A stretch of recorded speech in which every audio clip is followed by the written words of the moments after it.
जंगल में घनघोर बारिश हो रही थी। इसी बीच मीनू मौसी रानू चिड़िया का जोर जोर से दरवाजा पीटती है। कितनी गहरी नींद में थी, कब से दरवाजा खटखटा रही हूँ। पर हुआ क्या मीनू मौसी, सब ठीक तो है? घोंसला टूट गया क्या तुम्हारा? नहीं नहीं, जल्दी चल, वो कालू के घर पे। मीनू मौसी इतना बोलकर रानू को कालू कौवे के घर ले जाती है, जहाँ एक सारस बेहोश और जख्मी पड़ा हुआ था और वैद्य जी उसे देख रहे थे। ये कौन है और इसकी ये हालत कैसे हुई? कहाँ से आया है कालू भैया? आपका कोई रिश्तेदार है क्या?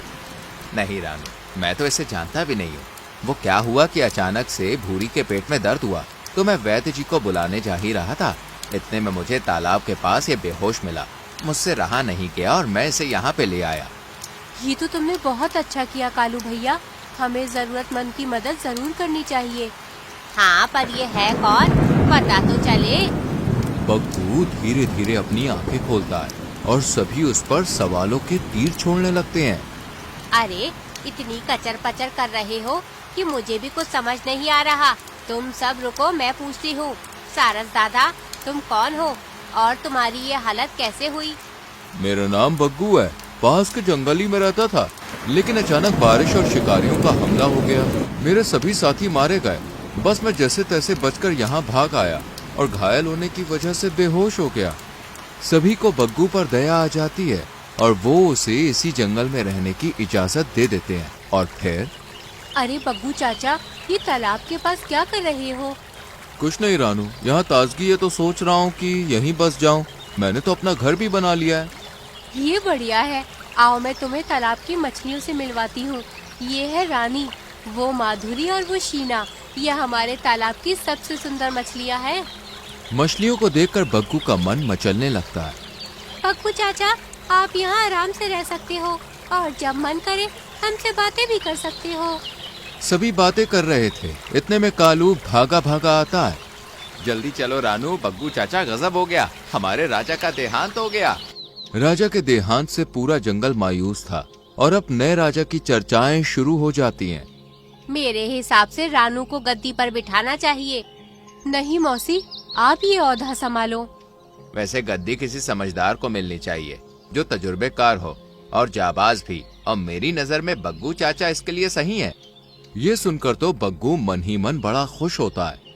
अरे वाह, इस पागल कालू ने तो मेरा काम बना दिया। अगर मैं राजा बन गया तो फिर जब मन हो तालाब की मछलियाँ खा पाऊंगा। मेरी तो मौज ही हो जाएगी। अगर आप लोग चाहते हैं तो मैं गद्दी पर बैठने को तैयार हूँ। मैं वादा करता हूँ कि इस जंगल को अपने परिवार की तरह रखूंगा। सभी लोग बग्गू चाचा के नाम पर मंजूरी देते हैं और उन्हें राजा बना दिया जाता है।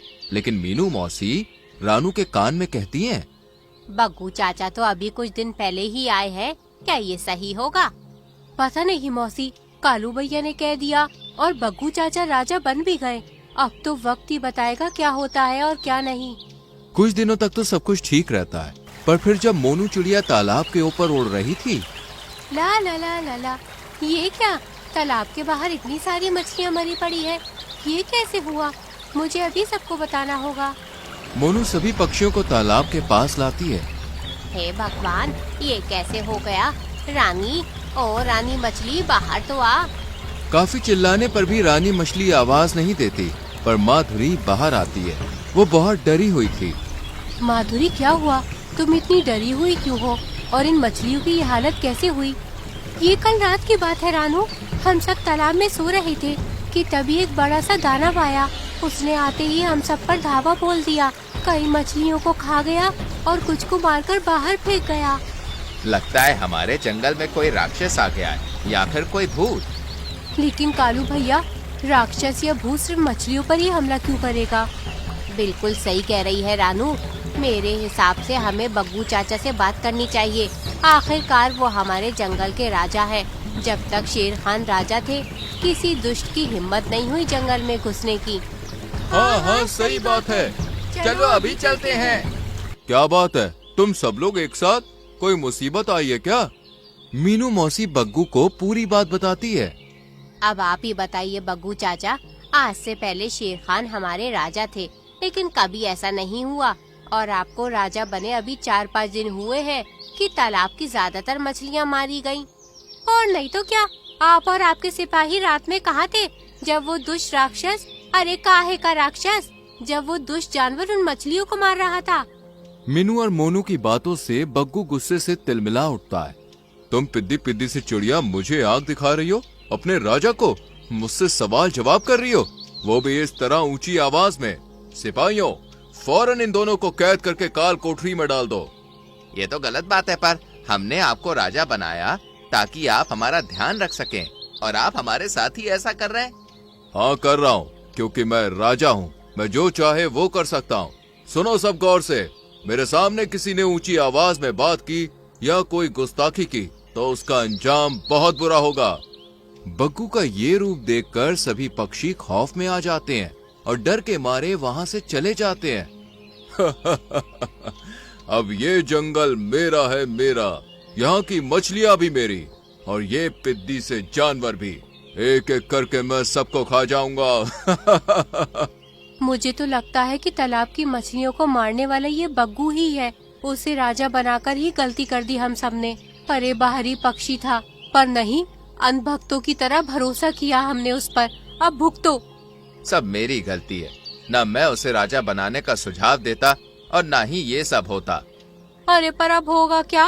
अब तो हमारे राजा भी दुनिया में नहीं है और बग्गू तो पूरे जंगल को बर्बाद कर देगा, तालाब तो खाली ही कर देगा, हमारी सारी मछलियाँ मारी जाएंगी। सही कहा, लेकिन मछलियाँ खत्म होने पर शायद वो हम छोटे पशु पक्षियों को भी निगल जाएगा। फिर तो हमें कुछ न कुछ करना ही होगा, पर इसके लिए हमें पता करना होगा कि क्या वाकई मछलियों को मारने वाला बग्गू ही है। मतलब उसी ने मारा होगा? अरे कई बार होता है ना, गुस्से में हम कुछ भी बोल जाते हैं, तो हो सकता है बग्गू ने मीनू मौसी के सवालों से गुस्सा होकर वो सब बोल दिया हो। असल में इसके पीछे वो हो ही ना। फिर तो हमें आज रात को तालाब की निगरानी करनी होगी। पर उससे पहले हमें मीनू मौसी और मोनू को बचाना होगा। इसके लिए तो मैं और मिंटी ही काफी है। हम दोनों जाते हैं और बग्गू के सिपाहियों की आग बजते ही उन दोनों को पिंजरे से छुड़ा लाते हैं। मोंटू और मिंटी दबे पांव काल कोठरी की तरफ जाते हैं, जहाँ पिंजरों में मीनू मौसी और मोनू कैद थी। चलो चलो जल्दी बाहर आ जाओ। वारे मोंटू, तू छोटा है पर बड़ा काम का है। तेरा भी शुक्रिया मिंटी, तुमने आज हम दोनों को बचा लिया, वरना यहाँ तो उस बग्गू के बच्चे ने हमें सुबह से भूखे प्यासे बांध कर रखा है। अब जल्दी चलो मौसी, हमें तालाब के पास भी जाना है, रात होने को है, जल्दी करो। रास्ते में मोंटू और मिंटी उन्हें सब समझा देते हैं और अब सब तालाब के पास पहुँचते हैं। कोई पेड़ के पीछे छुपता है तो कोई पेड़ के ऊपर। इतने में एक बड़ी सी परछाई वहाँ आती है, जो कोई और नहीं बग्गू ही था। देखा देखा, ये कोई और नहीं बग्गू ही है। मैंने पाप कर दिया जो इसकी जान बचाई। अगर इसे उसी दिन मर जाने दिया होता तो आज ये सब ना होता। अब जो हुआ सो हुआ कालू भैया, फिलहाल हमें ये सोचना होगा कि अब हमें क्या करना है, कैसे भी करके इसे रोकना है। दूसरी तरफ बग्गू मछलियों को देखते ही उनमें चोंच मारकर खाने लगता है। वो माधुरी मछली को खाने ही वाला था कि तभी बस करो बग्गू चाचा, तुम्हारी पोल पट्टी खुल चुकी है। खबरदार जो तुमने एक भी मछली को खाया तो। मुझसे पंगा लोगी? रुक, तुझे भी सिपाहियों से कहकर उस काल कोठरी में डलवाता हूँ। जरा ऊपर तो देखो बग्गू चाचा। बग्गू जैसे ही ऊपर देखता है, मीनू, मोनू और बाकी पक्षी एक बड़ा सा जाल लिए उसके ऊपर डाल देते हैं। पर इससे पहले कि वो जाल बग्गू को कैद करता, वो तालाब में कूद जाता है और एक शेर उसमें फंस जाता है। अरे क्या कर रहे हो? मुझे बाहर निकालो। ये कहाँ फंसा दिया तुम लोगों ने? बाहर निकालो। तुम कौन हो और यहाँ क्या कर रहे हो? जल्दी से बाहर निकलो, वरना वो बग्गू भाग जाएगा। क्या कर रही हो? अभी तो उस बग्गू का टेंशन खत्म भी नहीं हुआ है कि अब तू एक शेर को आजाद कर रही है। अरे ये बाहर आया तो हम सबको ऊपर भेज देगा। ऐसा नहीं है मीनू मौसी। तुम्हें मेरा नाम कैसे पता? मैं तुम सबके नाम जानता हूँ। ये लो। शमशेर मीनू को एक पत्र देता है और मीनू उसे पढ़ती है। मेरे प्यारे भाई, मैं राका। मुझे नहीं लगता कि अब मैं ज्यादा दिन जीवित रह पाऊंगा, पर मेरे जंगल के पशु पक्षियों को एक अच्छे, नेक और बहादुर राजा की जरूरत है। तो क्या तुम मेरी जगह मेरे जंगल का ध्यान रखोगे? अगर सभी चाहे तो तुम राजा बनना, और नहीं तो फिर ऐसे ही इनकी सेवा करना। क्योंकि ये सभी मेरे परिवार की तरह है और इनकी सुरक्षा मेरी जिम्मेदारी। मतलब आप हमारे महाराज के भाई हैं। हाँ, और मैं यहाँ तुम्हारी रक्षा करने के लिए आया हूँ। ये सुनकर सभी बहुत खुश होते हैं और जोर से तालियां बजाते हैं। अरे पहले मुझे बाहर तो निकालो, उस बग्गू को नहीं पकड़ना क्या?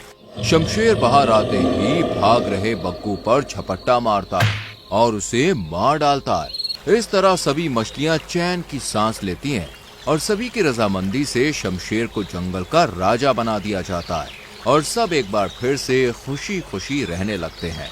तो दोस्तों, कैसी लगी आपको हमारी ये वीडियो? कमेंट करके बताइए। चैनल से जुड़े रहने के लिए सब्सक्राइब करके बेल आइकॉन भी प्रेस कर लीजिए।